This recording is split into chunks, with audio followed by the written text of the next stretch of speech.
Alright, so how do I paint skin? So many people you will meet might have different methods of painting skin, but here are the techniques that I like to use, and these are the techniques I will be constantly using in the video that will be next for you guys. So let's say this is the flat tone we have for our skin. Just a flat peach color with a bit of red subsurface going on. Nothing fancy. So I created a red layer, which is just a red color. I made it a black mask. I'll add a paint. Let's enable it again. I like to use a brush called cotton.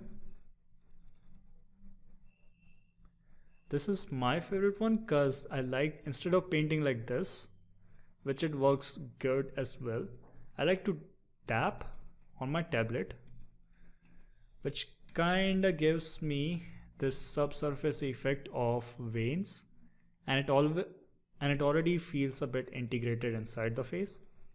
So what I like to do, let's delete this again, add a black mask, add a paint. So I like to use this brush with sometimes 50 of flow or 100 and just tap my pen on my tablet with different intensities depending on the area I'm painting, and it gives me different kind of result. So this is what I use to paint color zones. This is I use to paint most of the things in my face.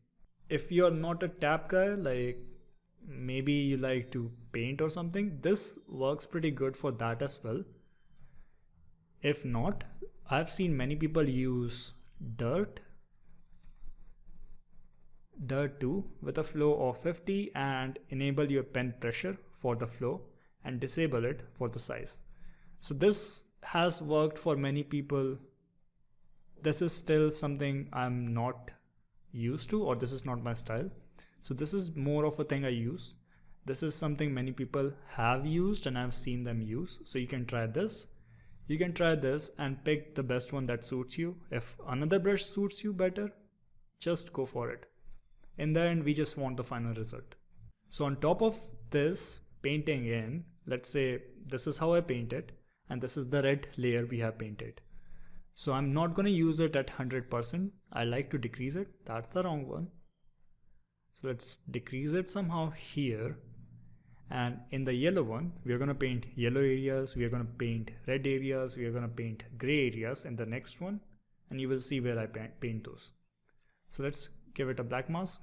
That's the wrong one. Black mask, add a paint. And with my cotton brush, I'm going to do the same thing. Just tap, tap, tap.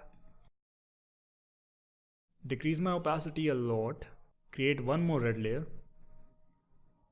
Add a black mask. Add a paint. Do the same thing. Just tap it.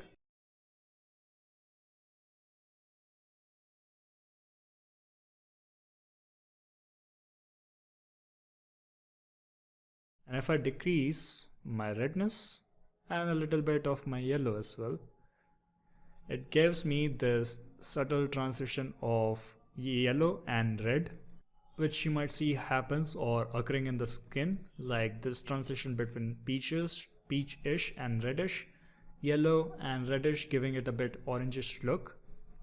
Another thing I like to do is sometimes I feel, let's just say this went a bit too saturated. So instead of using a filter, I like to paint in gray. Add a paint. Let's say this went to red as well. Paint in gray and keep the gray really less, and it does make it a bit desaturated instead of having a really orangish tone. So these are the techniques, these are the basic techniques that I like to use over and over again to paint my skin. And in the next video, you're going to see how I combine these to get the whole face done. Hey guys, I would also like to talk about what I did in the very first minute of the next video you're going to see. So what I did, I applied my AO and multiplied it in my diffuse. Also, I used my thickness map to give it a bit of subsurface feeling. So here's what I've done. To multiply an AO, you just create a fill layer, make it black, add a black mask, add a fill, go to your projects and pick in the phase bake AO, and then you will apply a level, invert it, play with the levels till you get something like this. The reason we are doing this is when you go to your base color mode, where we will be mostly staying to paint in our color, it's hard to figure out where your secondary informations are, right? So this gives you a help or guide to see where everything is.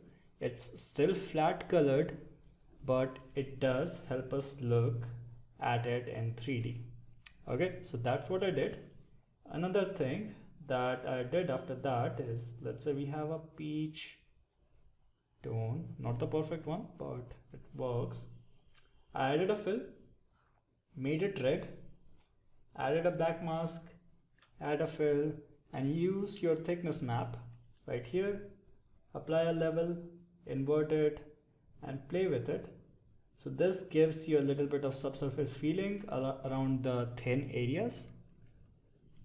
And that's how you use your thickness map and your AO map to start with your skin texturing.